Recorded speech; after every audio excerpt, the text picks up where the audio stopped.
Ok, então, boa noite, gente. É, Hoje a gente vai trabalhar na monitoria o capítulo 5, que a gente vai tratar força e movimento do volume 1 do Halliday, oitava edição. E antes de começar a trabalhar com as questões, é importante a gente frisar alguns conceitos que foram trabalhados no capítulo. Alguns conceitos aqui que eu vou apresentar a vocês eu procurei em fontes externas, mas são apenas para facilitar a compreensão de vocês. Então, a gente tem que força é uma grandeza que tem a capacidade de vencer a inércia de um corpo, modificando-lhe a velocidade. Então, se eu considerar um referencial inicial e um corpo em movimento, em relação a esse referencial inicial, ou um corpo parado, a gente tem que não estar havendo nenhuma aplicação de força nesse corpo, porque, no caso, para que haja aplicação de força, ou melhor, para que haja modificação, para que se vença essa inércia do corpo, para que haja variação nessa velocidade ou o início do movimento, tem que haver essa aceleração que vai ser ocasionada por uma força. Outro conceito importante também que a gente deve falar é o da mecânica newtoniana, que ela é uma das três formulações da mecânica clássica, as quais visam o estudo de fenômenos baseados na dinâmica de um sistema conservativo ou não, ou seja, um sistema que ele está perdendo energia, que ele está recebendo energia, isso seria um sistema não conservativo, ou um conservativo que está, digamos que, isolado em relação a essa questão da energia.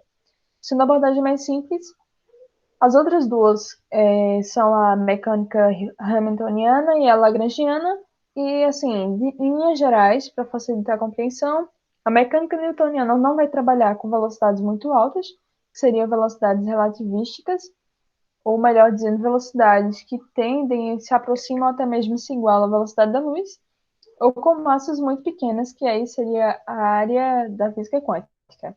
Suas equações são três.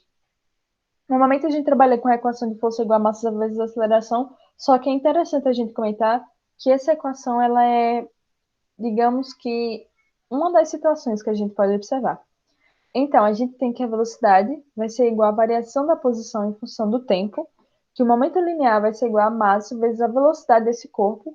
Eu imagino que vocês não tenham trabalhado ainda esse conceito de momento linear, mas posteriormente vocês vão aprender esse conceito. E então, se o corpo tem massa, óbvio, o corpo tem massa e ele está tendo a velocidade, então ele tem momento linear. E a gente tem que a força aplicada ela vai ser igual à variação infinitesimal desse momento linear em função do tempo.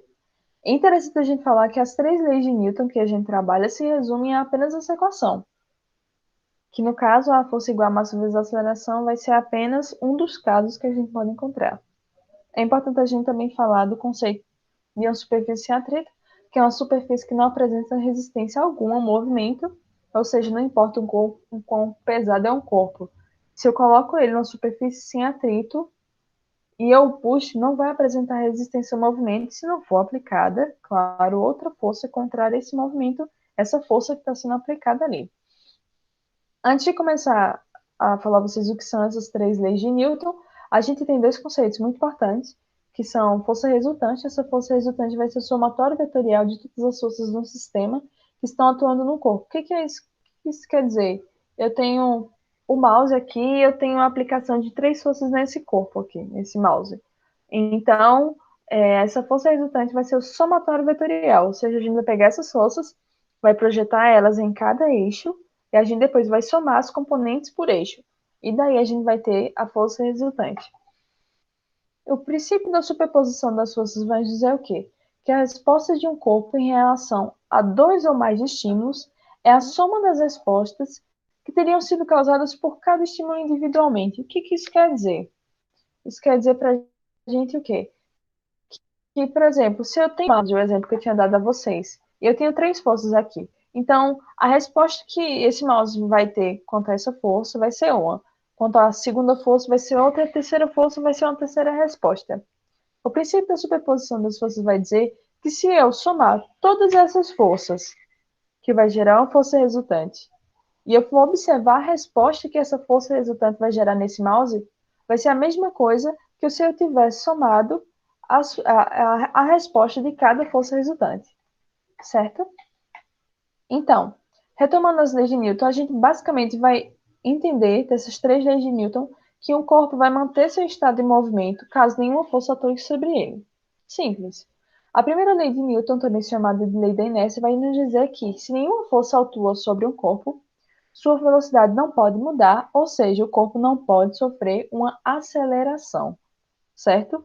Essa lei vai basicamente dizer o quê? Que a força resultante vai ser igual a zero. Ou seja, por que que você fala se a força resultante vai ser igual a zero? Porque para que um corpo esteja na inércia, não necessariamente ele quer dizer que ele esteja, que ele não esteja em movimento, ele pode estar sem movimento. Se a gente observar um referencial inicial, que futuramente eu vou dizer a vocês o que é um referencial inicial, um corpo está em velocidade constante, mas esse corpo tem, como é o nome? Tem massa. Mas, por exemplo, vamos imaginar uma superfície sem atrito e tá um corpo sobre essa superfície e esse corpo possui massa e a gente vai observar que esse corpo tem a força peso e tem a força normal, que é perpendicular a esse plano.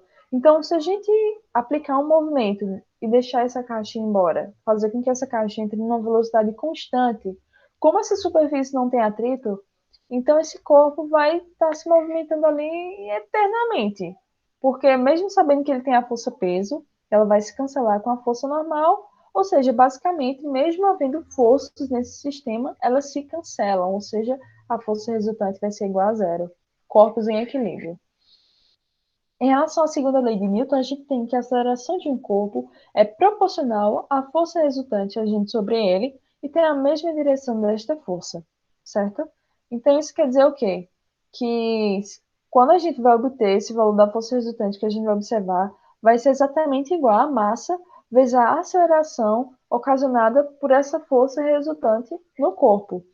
É interessante a gente falar que, como eu tinha apresentado a vocês o conceito de momento linear, quando a gente vai observar das regras de derivação, a gente tem a regra da derivação do produto, né? Que vai ser a derivação do primeiro termo multiplicado ao segundo, mais a derivação do segundo multiplicado ao primeiro termo.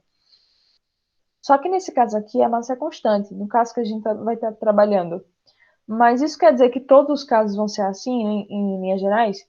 Não. Porque, por exemplo, a gente pode estar tratando de um foguete que tem combustível e com o movimento dele vai estar consumindo esse combustível, ou seja, a massa desse foguete vai estar variando com o tempo por causa da queima desse combustível. Então, no caso, essa massa seria variável em função do tempo. Só que como a gente está trabalhando em todos os casos aqui, casos bem mais simples, com massas constantes, então a gente só vai derivar a velocidade, que vai ser basicamente igual à soma de todas as forças aplicadas nesse corpo, e já vem do conceito de força resultante. Então, em relação à terceira lei de Newton, quando dois corpos interagem, as forças que cada corpo exerce sobre o outro são sempre iguais em módulo e têm sentidos opostos, que são par de forças da terceira lei de Newton. Outra coisa muito interessante que vocês têm que sempre se ligar é que às vezes a gente vai e observa uma grandeza, a gente observa uma unidade medida e fala, poxa vida, caramba, o que isso aqui é, afinal? Isso vai ser bem comum a vocês, futuramente vocês vão ver algumas unidades de medida, algumas grandezas que vocês vão olhar, o que é isso aqui? Vamos tentar tornar isso aqui mais concreto, vamos tentar facilitar o entendimento do que de fato é essa grandeza aqui, para que ela não seja tão abstrata como, por exemplo, é uma força. A gente tem que sempre se ligar em observar as unidades dessa grandeza. Então, por exemplo, a gente tem que a força é dada em Newton. Mas o que é o Newton? Eu poderia entender o Newton, que seria, por exemplo, se eu tivesse segurando um quilo de feijão. Então, eu estou segurando esse um quilo de feijão e eu tenho a gravidade que é 9,81 metros por segundo ao quadrado. Então, um Newton vai ser esse peso que eu vou estar sentindo segurando esse 1 quilo de feijão, por exemplo, entenderam? Um Newton não, 9,81 newtons, para falar a verdade. Então, a gente entender nessas unidades vai facilitar bastante a compreensão. Outros conceitos importantes também que a gente deve falar, que eu falei que eu iria dizer a vocês, é a referência inicial, que seria o sistema de referência em que corpos livres não têm seu estado de movimento alterado. Eu coloquei entre parênteses, mas vamos imaginar uma coisa. Eu imagino que vocês já tenham ouvido aquela historinha dizendo que todo movimento é relativo. Então, vamos pegar um exemplo. Eu tenho uma pessoa dentro de um carro que está em movimento e uma pessoa parada. Se eu observar o carro em movimento a partir daquela pessoa que está na rua parada, o carro vai estar se movimentando, vai estar passando por aquela pessoa vai estar observando aquele movimento do carro. Se eu observar em relação à pessoa que está dentro do carro, o carro vai estar parado, certo? Só que no caso a gente vai trabalhar com referenciais inerciais. Esses referenciais não vão influenciar na velocidade desse corpo. Como assim, Karen? Porque futuramente vocês vão ver em cadeiras como Mecânica 2 que a gente pode trabalhar com referenciais que têm aceleração, referenciais. São casos bem mais diferentes do que vocês vão estar comumente vendo agora. Mas no caso, para início de conversa, a gente vai considerar como que o referencial inicial é eixo x, y, z, que está parado ali. Então, a gente vai observar a aceleração, a velocidade, todo o movimento dos corpos por aquele referencial fixo ali que não vai estar se movimentando. E ele não vai estar interferindo nessa velocidade do corpo, porque se a gente tivesse um corpo se movimentando e esse referencial também se movimentando, a gente iria observar que a gente não estaria obtendo as informações assim, estaria obtendo essas informações de uma forma alterada, influenciada pelo movimento desse referencial. Então, prosseguindo, a gente tem que o conceito de massa é a quantidade de matéria limitada no espaço, é uma propriedade intrínseca de um corpo.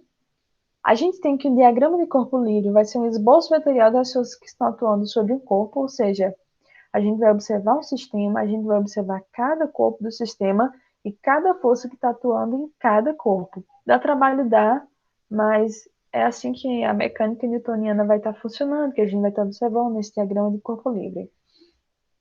Dentre os possíveis exemplos de forças que eu posso citar aqui a vocês, que tem muitas outras além dessas, a gente tem a força gravitacional, que seria massa de um corpo entre corpos que estão interagindo. Vai ser massa de um corpo vezes a massa do outro, multiplicada por uma constante gravitacional, que é G.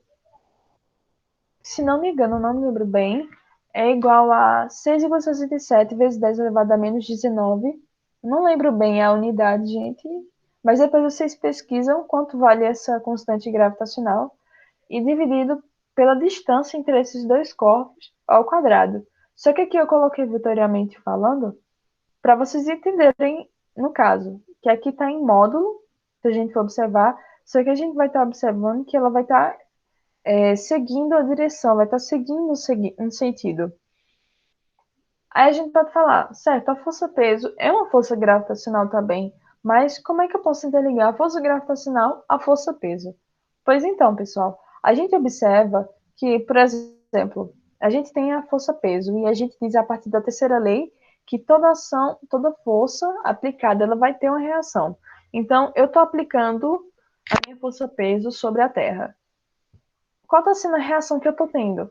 Entendeu? Eu aparentemente estou achando isso imperceptível, mas eu estou recebendo uma reação.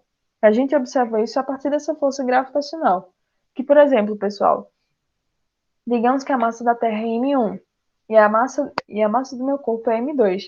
Então, a força gravitacional que a Terra vai estar exercendo sobre mim vai ser a massa dela, vezes essa constante gravitacional, vezes essa distância entre o meu centro gravitacional e o centro gravitacional da Terra. Seria esse desenho aqui. Normalmente a gente vai considerar como centroide, mas se a gente for pegar casos mais extremos, a gente vai ter que considerar esse centro, o centro gravitacional. Pois então, gente. Então, tecnicamente, esse N1 vezes G sobre D ao quadrado seria a aceleração da gravidade. Se a gente fosse considerar, mas eu quero saber quanto é a aceleração da Terra em relação à força que eu estou aplicando. Só que ela vai ser um número absolutamente pequeno devido ao valor da minha massa, que é extremamente pequeno, para que a gente consiga uma força gravitacional, um valor assim considerável, porque esse valor G aqui é muito pequeno. Então, pessoal, prosseguindo, e é interessante a gente lembrar sempre que peso não é a mesma coisa que massa. Peso a gente vai estar considerando a gravidade daquele lugar que você está, que vai ser justamente a gente vai extrair essa gravidade a partir da massa desse corpo e da distância entre o nosso centro gravitacional e o centro do corpo.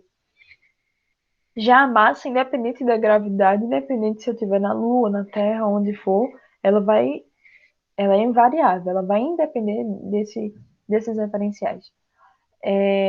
Então, em relação à força normal, essa força normal vai ser uma resposta normal, claro, essa resposta perpendicular à superfície que sofreu a aplicação de uma força, seria dada pelo vetor Fn. O atrito seria uma força proveniente da interação entre duas superfícies que não são perfeitamente lisas, contrária ao movimento. Eu ia colocar vetorialmente aqui, só que não, porque essa força de atrito, ela não necessariamente vai seguir a direção da força normal. Porque se a gente observar, por exemplo, a gente tem um corpo, tá numa linha horizontal, tem esse corpo, e a gente vai estar tendo essa força normal perpendicular ao plano. Se a gente for observar essa força de atrito, ela não vai estar sendo perpendicular ao objeto, ela vai estar sendo no sentido contrário à aplicação da força que está sendo feita é para poder deslocar esse corpo. Então a gente tem outras formas de se observar para descobrir qual vai ser a direção, qual vai ser o sentido dessa força de atrito. E outro tipo de força importante a gente falar também é a atração, que seria uma força aplicada sobre um corpo numa direção perpendicular à sua superfície. Normalmente a gente considera que essa força é a partir de elementos como cabos, fios ou cordas. Então, partindo para as questões, eu não vou trabalhar, não tá lendo tanto o enunciado dessas questões, porque vocês podem olhar depois, não ficar tão cansativo, já vou direto na ideia da questão para explicar a vocês a resposta, para facilitar. Não ficar tão cansativo e tal, se vocês quiserem depois olhar posteriormente, como é que foi feita essa questão, aquela, vocês já vão diretamente na questão. Aqui, pessoal, vamos começar pela questão 4, que a gente tem um objeto de 2 quilos, é sujeito a 3 forças, e essas forças estão imprimindo nele uma aceleração dada por esse valor aqui vetorial. Se a gente tem duas forças, a gente quer obter a terceira força. Então, o que a gente vai fazer? A gente vai somar vetorialmente as projeções dessas forças e a gente vai aplicar a segunda lei de Newton, que vai dizer que a força resultante vai ser igual a massa vezes a aceleração. E isso em relação a cada eixo. Vamos ver isso na prática. A gente tem aqui os valores projetados para cada eixo das forças, tem o valor da ação projetado também nos eixos, e a partir dessa equação de que força resultante é igual a massa vezes a aceleração, a gente tem as equações para cada eixo, para o eixo x aqui e para o eixo y. Como no caso não sei o valor das projeções dessa terceira força aqui, então eu coloquei essas incógnitas A e B. Obtemos os valores substituindo, eu tenho esse valor aqui. Simples assim. Estou iniciando umas questões mais fáceis já para, caso vocês estiverem com alguma dificuldade no início, e já começar já para umas questões mais difíceis, já que imagino que vocês há pouco tempo estão trabalhando com cálculos vetoriais, então para vocês irem se adaptando também a isso. Questão 5. Nessa questão aqui, a gente tem uma caixa de 2 quilos. Essa caixa tem uma aplicação de uma força F1 e ela quer saber, no caso, a questão, qual é a segunda força que é aplicada e somada à força F1 vai ter uma força resultante que vai causar uma aceleração nessa direção aqui que está dando 2 metros por segundo ao quadrado, com ângulo θ de 30 graus em relação ao eixo Y no sentido negativo. Então, o que ele quer? Essa segunda força, a partir dos vetores unitários, como assim, Karen? Ele vai querer ela projetada nos eixos e o módulo dá-lhe um ângulo em relação ao semi-eixo positivo. Então, vamos lá. Como é que a gente vai fazer isso aqui? A gente tem a força F1, tem a aceleração e a gente quer saber quem é essa força F2. Ele não disse que em quadrante está, ele não disse que ângulo, não disse nada. Então, o que a gente vai fazer? A partir da segunda lei de Newton, como a gente tem a aceleração projetada a partir de cada eixo, a força projetada a partir de cada eixo, como ela só está no eixo X, só está projetada a partir do versor Y, e a gente quer esse F2 que considerei aqui, que seria AI mais BJ, ok? Então, a soma vetorial a partir de cada eixo, a gente vai dizer que vai ser igual a isso aqui em relação ao eixo X, e isso aqui em relação ao eixo Y, nessa equação. Então, pessoal, resolvendo esse sistemazinho linear simples aqui, a gente vai obter esses valores para A e B, ou seja, a gente obteve esse valor aqui para força. A questão também pede o módulo da força, e a partir daquela mesma ideia de Pitágoras que eu já tinha explicado a vocês na monitoria anterior, se não me engano foi na primeira monitoria, capítulo 1, a gente diz que o módulo vai ser igual a raiz dessas projeções nos eixos, que seria, no caso, nos eixos cartesianos, ao quadrado. Então, vai ser a projeção em x ao quadrado, a projeção em y ao quadrado, tirando a raiz desse valor. Em relação à obtenção dos ângulos do vetor em relação aos eixos, normalmente vocês vão, imagino que vocês estejam trabalhando com tangente, mas quando vocês forem para a mecânica 1, vocês vão aprender que, por exemplo, eu tinha comentado na primeira monitoria sobre a questão dos versores, que a gente tem que um vetor ele pode ser igual a uma constante vezes o versor dele, que seria, esse versor não estaria alterando o valor da constante, ele só estaria indicando a direção e o sentido. Então, aqui é do mesmo jeito. Se a gente observar o ângulo dessa força, esses ângulos, a gente pode obter os versores a partir dos eixos cartesianos, a gente vai obter esses valores aqui para o versor, que vai estar guiando, vai estar nos dizendo qual é o sentido e a direção dessa força, mas não vai estar alterando os valores dela. Então, a gente tem que, em relação à projeção do eixo Y, a gente vai ter o cosseno de alfa, mas, cara, e como é que é isso? Porque se a gente observar, geometricamente falando, a gente vai ter que esse alfa vai ser igual, o cosseno desse alfa vai ser igual à projeção desse F2 em x, dividido pela hipotenusa, que seria o F2. Então, isso aqui é apenas uma conclusão que a gente faz ao observar a geometria do problema, que a gente obtém essa equaçãozinha aqui. Então, vai ser igual a esse, o arco cosseno desse valor e o arco seno desse valor aqui.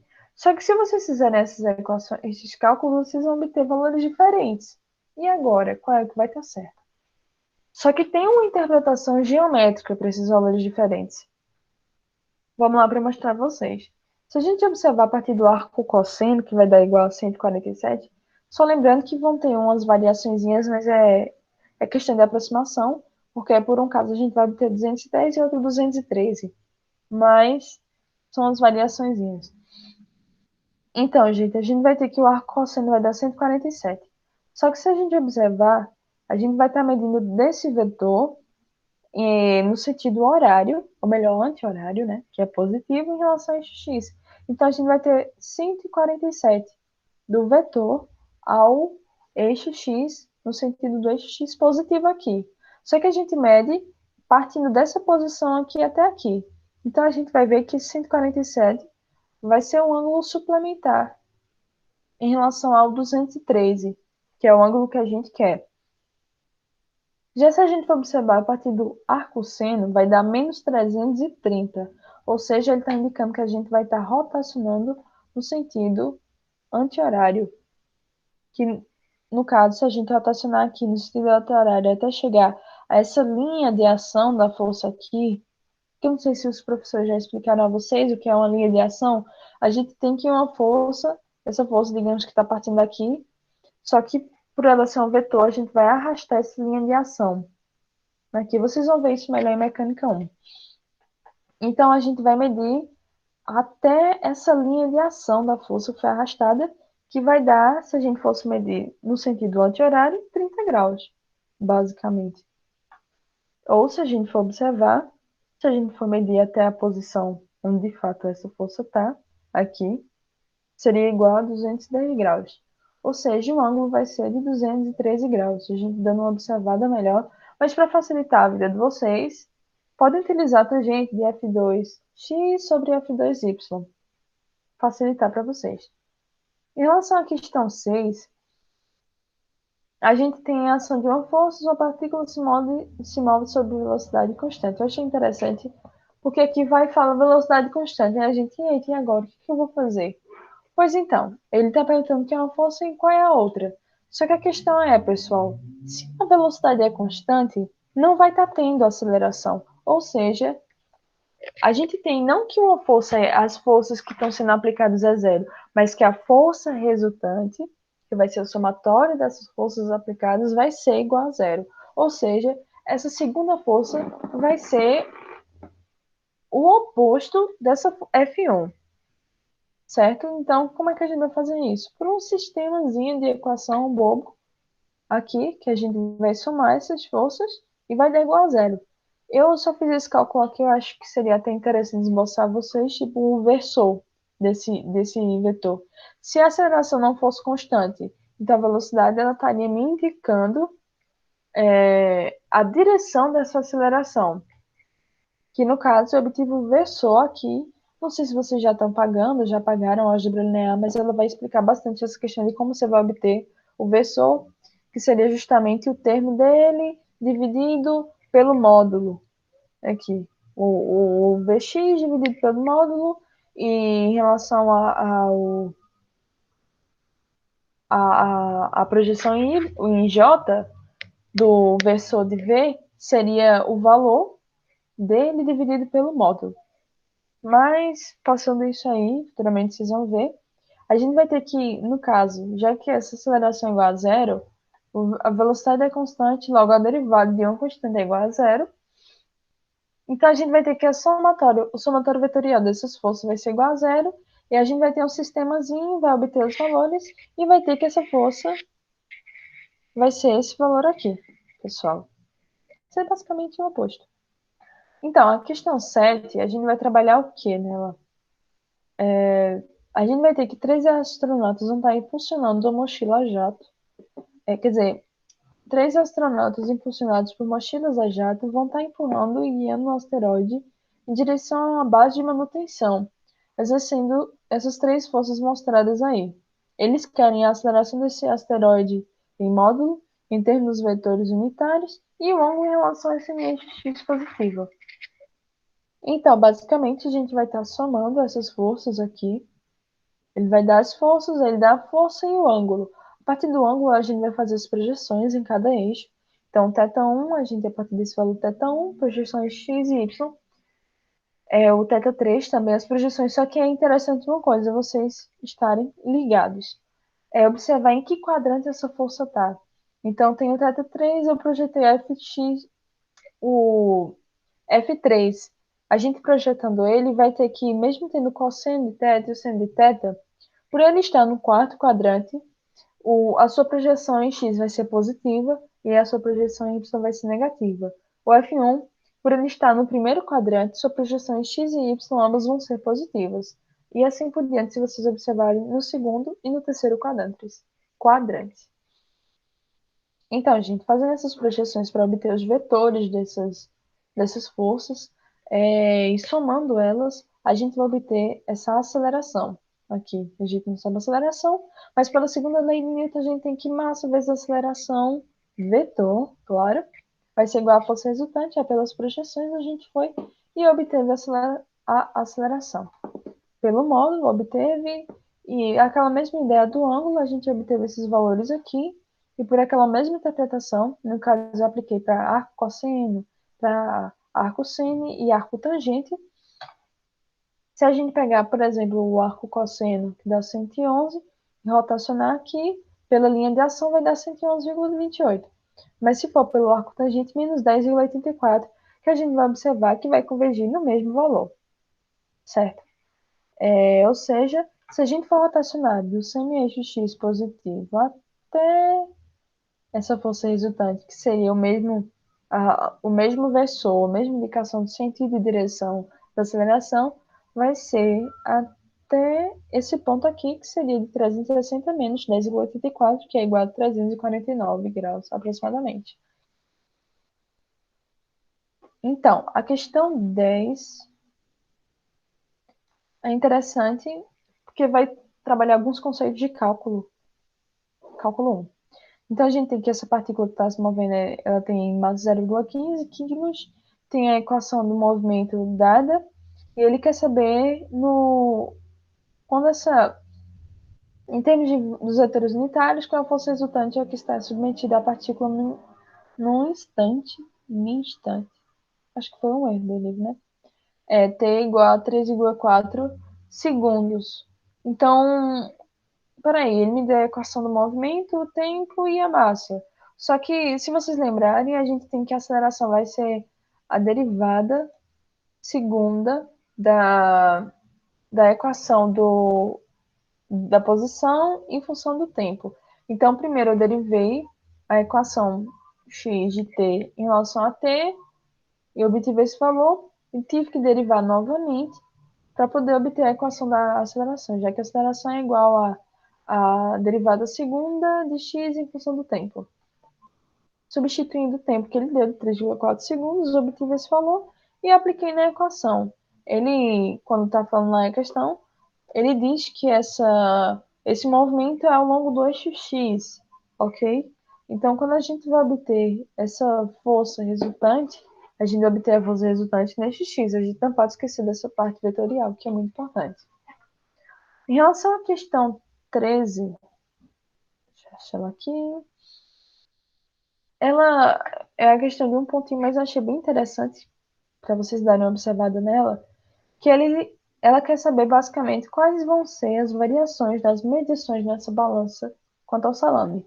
Então, esse salame tem 11 quilos, ele está pendurado e ele quer saber qual é a leitura na balança em cada situação. Sistemas em repouso, todas essas questões. Então, aqui, certo, a gente está segurando essa balança está pesando, vai ser 11 vezes a gravidade que é de 9,81 na Terra. A gente vai calculando a 107,91 newtons. Ok, Karen. Só que, e na letra B? Do mesmo jeito, porque mesmo sabendo que está sendo segurada essa parede horizontal, quando a gente vai observar essa tração aqui, mesmo sabendo que a balança não está na vertical, a gente cortar essas linhas aqui, a gente vai ter que, se a gente for expor essas forças internas, elas mutuamente estão se cancelando. Como assim, Karen? Se eu cortar a linha aqui, para eu poder observar essas forças internas, eu vou ter que vai estar tendo uma força atuando para cima, que está sendo contrária ao peso desse salame, que é o que está inibindo a queda dele. Já no outro pedaço que eu cortei, vai estar tendo uma força para baixo. Então, quando a gente observa essas forças, elas se cancelam. Justamente eu cortei ali, quando eu cortei esse pedaço, vai haver o surgimento dessas forças. Então, basicamente, a força, essa tração desse cabo aqui vai ser a mesma tração aqui. Então, vai ser o mesmo valor, que vai ser o peso desse salame. Já em relação a essa questão C aqui, a gente, eita, e agora? São dois salames de mesma massa, e a pessoa pode pensar, eita, e agora? Vai cancelar a medição do peso? Não. Esse salame aqui, ele vai estar servindo basicamente só para equilibrar, para que isso aqui não seja arrastado. Mas não vai estar influenciando, porque está tendo esse peso aqui, que vai ser o mesmo peso para esse, vai ser a mesma tração, que vai estar equilibrando, só que a medição vai estar sendo feita apenas a partir dessa corda aqui, certo?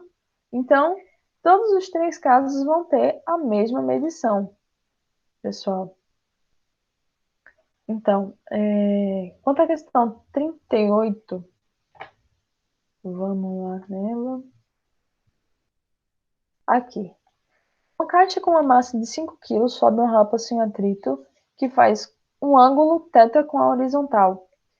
A figura mostra, em função do tempo, a componente Vx da velocidade da caixa ao longo de um eixo x orientado para cima ao longo da rampa. Qual é o módulo da força normal que a rampa exerce sobre a caixa? Pois então, a gente tem apenas a velocidade e a massa e quer saber o módulo dessa força normal. Só que como é que a gente vai observar essa aceleração? Então, como a gente tinha falado anteriormente, a aceleração vai ser a derivada de v em relação a t. Quando a gente vai lembrar lá de cálculo 1, a gente tem que essa derivada vai ser basicamente a tangente de θ do gráfico. Deixa eu mostrar isso aqui, o resultado, para vocês entenderem melhor. Como a aceleração vai ser igual à variação da velocidade em função do tempo, então essa aceleração vai ser igual à tangente de θ, em que esse θ é a inclinação do ponto específico no gráfico v em função de t. Sabendo-se disso, isso aqui vai ser uma continha assim, de padaria mesmo, porque a gente vai pegar o valor final, o valor inicial, vai fazer os cálculos aqui, tipo, o final menos inicial, dividido pela variação do tempo que está tendo nisso tudo aqui. E a partir disso a gente vai ter a aceleração em x. Então, a força em x vai ser igual a massa vezes a aceleração em x, que é igual a esse valor aqui, ou em módulo, a gente, como está tendo projetado apenas em um eixo, a gente vai ter esse valor aqui do módulo. Então, já a questão 50, pessoal, ela é bem interessante. Pode até ter cara difícil, mas é só cara mesmo. Então, a figura abaixo mostra 4 pinguins que estão sendo puxados sobre o gelo muito escorregadio, sem atrito, por um zelador. As massas desses pinguins e a tensão das duas cordas são M igual a 12, M igual a 12, M3 igual a 15 e M4 igual a 20. E ele dá a atração nessas duas cordas, T2 e T4 aqui. Determinar a massa desse segundo pinguim. Então, eu fiz um desenho aqui bem básicozinho, mais coloridinho, só para vocês entenderem a ligação das cordas. Então, a gente tem M1, M2, M3 e M4, e a gente quer saber de M2. Vamos começar não do início, mas vamos esboçar as equações para obtenção dessas trações a partir desse ponto aqui. Então, essa tração, esse pinguim aqui, quer dizer, que tecnicamente deveria ser um pinguim, está puxando esse menor. Ou seja, essa tração vai ser igual à massa desse menor vezes a aceleração.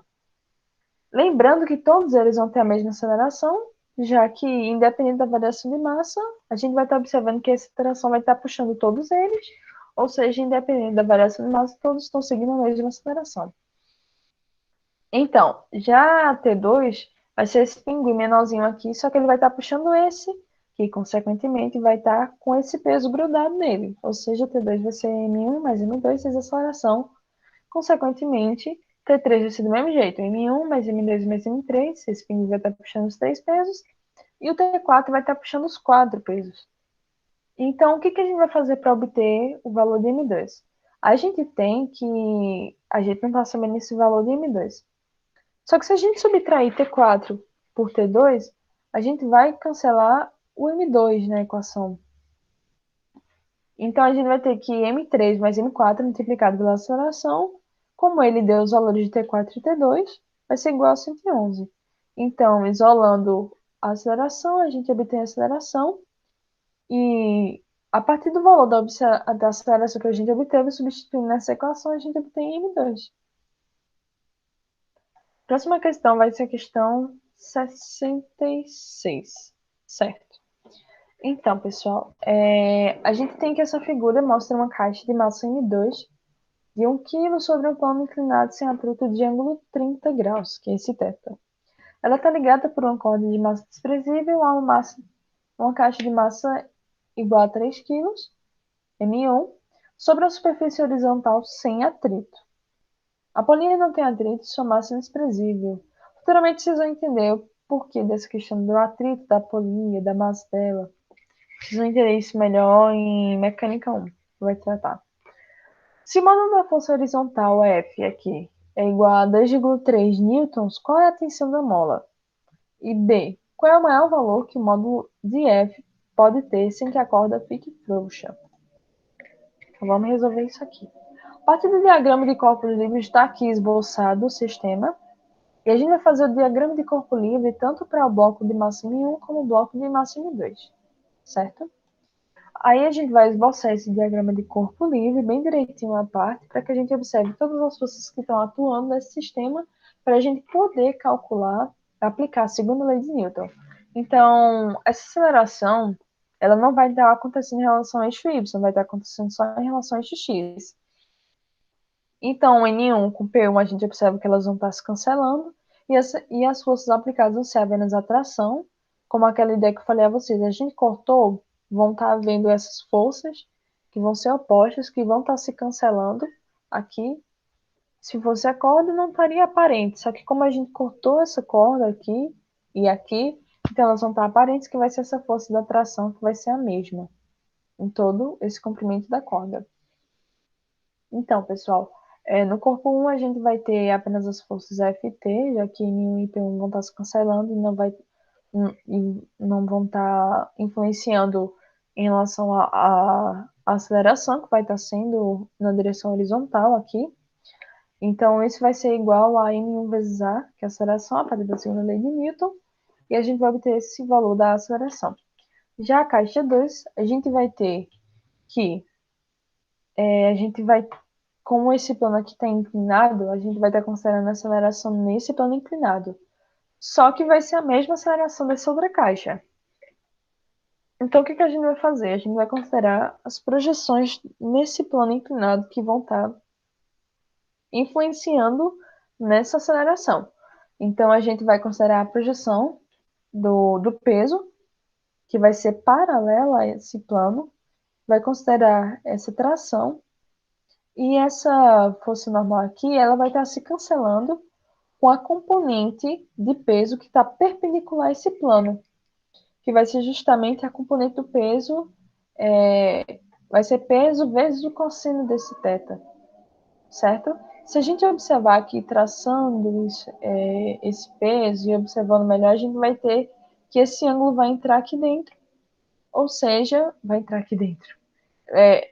Se a gente observar esse P2 a partir das projeções em x e em y, a gente observar que o ângulo θ vai estar localizado aqui, e a partir disso a gente pode calcular as projeções. Em x seria o cosseno, em x eu digo desse plano, nesse plano seria o cosseno, e o eixo na vertical em relação a esse plano seria o seno, né? Então, prosseguindo, a gente vai ter esse cálculo para a caixa 2. Aí, o que foi feito? Isolou as equações para aceleração e igualou. A partir disso, a gente isolou a variável t, que é a de tração, e obteve o valor da tração. Para que essa aí ele vai e pede, não, e quanto é que vai valer o valor dessa força para que a corda tentar ficar frouxa? Ela quase fica frouxa. Para que ela quase fique frouxa, essa tração vai ter que ser igual a zero. Ela ficaria frouxa se tivesse folgado, né? Só que para ela tender a ficar frouxa, T vai ser igual a zero. E o que eu vou fazer para que esse T seja igual a zero? Então, T tendendo a zero, eu vou substituir o valor de zero e vou isolar F aqui. Isolando esse F, eu vou ter que F vai ser igual a 14,715. Indo para o final já, a gente vai ter essa questão 68. Vai mostrar a figura 5.60 aqui, mostra parte de um teleférico. A massa máxima permitida de cada cabina com passageiros é de 2.800 kg. As cabinas que estão penduradas em um cabo de sustentação são puxadas por um segundo cabo ligado à torre de sustentação de cada cabina. Suponha que os cabos estão esticados e inclinados de um ângulo de θ igual a 35 graus. Qual é a diferença entre as tensões de partezinhas do cabo que puxa as cabinas se as cabinas estão com máxima permitida e estão sendo aceleradas para cima a 81 metros por segundo? Então, pessoal, o que ele quer? Ele quer uma diferença entre as tensões, mas não especificamente a tensão. Por exemplo, vamos observar essa cabine aqui. A gente tem que vai estar puxando esse cabo aqui e vai estar tendo uma tração aqui e uma tração aqui. Se a gente observar, à medida que a gente vai descendo, vai tendo essa variação da tração, porque quando vai subindo, vão tendo mais cabines para se somar a essa tração que vai estar sendo feita. Então, ele não quer especificamente a tração da segunda cabine, a diferença da tração entre essa e essa cabine. Não necessariamente. Ele quer a diferença entre trações, para que, independente da posição que ele estiver observando, ele observe essa diferença de trações. Então, vamos tentar mostrar isso aqui mais desenhado sim, para vocês entenderem melhor. Então, tem um desenho, um esboço bem simples aqui. E a gente vai fazer o diagrama de corpo livre. Então, é como se a gente pegasse esse ponto aqui, vamos pegar esse pedaço e vamos fazer o diagrama de corpo livre. Então, se a gente observar ou aqui, tanto faz, onde vocês quiserem, a gente vai ter uma tração vindo nessa direção e uma tração para baixo, decorrente do peso das outras cabinas. Então, o que a gente quer basicamente? Que é a diferença dos valores dessas trações. A gente fazendo esse diagrama do corpo livre, como a gente considera que essa aceleração ela está subindo aqui, ela está sendo paralela, esse é o eixo de T1 e T2, então a gente, a partir da segunda lei de Newton, a gente vai obter a partir dessa equação as projeções, né? Se a gente observar, a projeção, a força normal vai estar sendo cancelada com a projeção de P em relação a esse eixo aqui, ou seja, a projeção de P que vai estar influenciando no movimento vai ser a projeção de P que seria P seno θ. Então, montando a equação aqui, a partir da segunda lei de Newton, a gente não precisa encontrar T1 ou T2, e sim a diferença entre eles, então a gente encontrou aqui, obteve esse valor. A questão 79, a gente vai ter aqui. Uma certa força dá a um objeto a massa de m1 vezes a aceleração de 12, e a outro objeto a massa de m2 a uma aceleração de 3,3. Que aceleração essa mesma força daria a um objeto de massa m2 menos m1 e m2 mais m1? Pois então, a gente tem a mesma força, só que está causando acelerações diferentes a corpos, mas eu não sei qual é o valor dessas massas. Só que ele quer saber, mesmo se eu saber o valor dessas massas, qual seria a aceleração que estaria ocasionando. Então, no primeiro caso, m2 menos m1, o que, é que foi feito?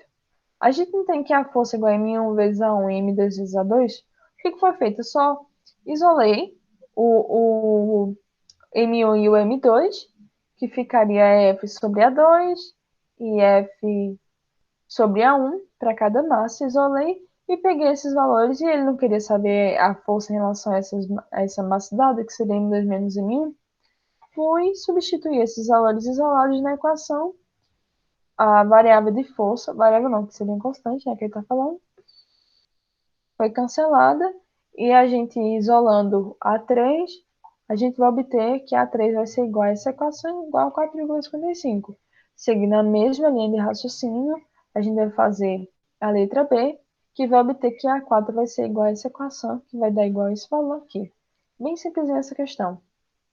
E a última questão da noite vai ser a questão 101. Aqui. Na figura 5.69, uma lata de antioxidante, que vai ser de 1 kg preso, o peso, sobre um plano inclinado sem atrito, está ligada a uma lata de presuntado de 2 kg.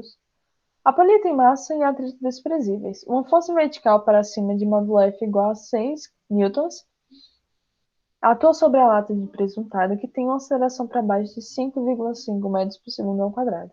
Determine A tensão da corda e B o ângulo beta. Então, a gente vai obter primeiro essa tensão e depois, ou melhor, no cálculo que eu fiz, eu obtive primeiro o ângulo beta e a tensão, mas fica a seu critério. Então, a gente tem os corpos aqui, está mostrando as forças que estão aplicadas a eles. Então, se a gente observar, eu só fiz esse desenhozinho aqui para vocês entenderem como é que é essa questão da projeção. Porque a gente tem um ângulo beta aqui. O que que eu fiz? Eu recortei esse pedaço da imagem aqui, desse triângulo, que está com ângulo beta, e eu arrastei essa força-peso aqui, para vocês entenderem como é que vai ser essa projeção. A gente observa que esse vetor P1 do peso, ele é perpendicular a essa linha horizontal aqui que está sendo feita com ela e o plano inclinado aqui de beta. Então, o que acontece? Aqui é o valor beta e esse valor aqui é um valor complementar a beta, ou seja, ele mais beta vai ser igual a 90 graus, já que o triângulo tem 180 graus, aqui é um ângulo de 90. Até aí tudo bem. Só que como ele é um ângulo complementar a beta, se a gente fosse considerar um segundo triângulo aqui, a gente teria que esse ângulo aqui seria beta, já que como eles são complementares, a gente teria um ângulo de 90 graus aqui, então seria beta.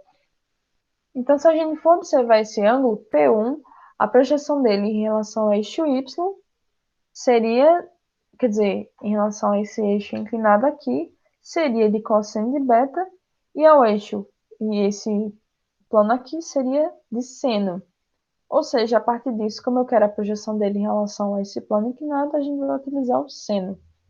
Então, a gente faz as equações para cada caixa separadamente. No caso aqui, a gente fez a equação para cada caixa, observando justamente a direção dessa aceleração. Aqui vai estar sendo a aceleração para baixo, já que por causa dessa tração que vai estar sendo aplicada, vai ser a aceleração nessa direção aqui. E a gente tem que seguir essa direção em relação às forças que estão sendo observadas no diagrama de corpo livre. A gente isola na tração, tanto para caixa 1 como para caixa 2, a gente vai ter essas duas equações. Como todas as trações são iguais, a gente vai igualar essas duas equações e isolando o seno de beta, vai obter que beta é igual a 17,07 graus. A partir desse valor obtido de beta, eu só fiz substituir na equação da caixa 1 aqui. Substituindo, a tração é 2,62 newtons.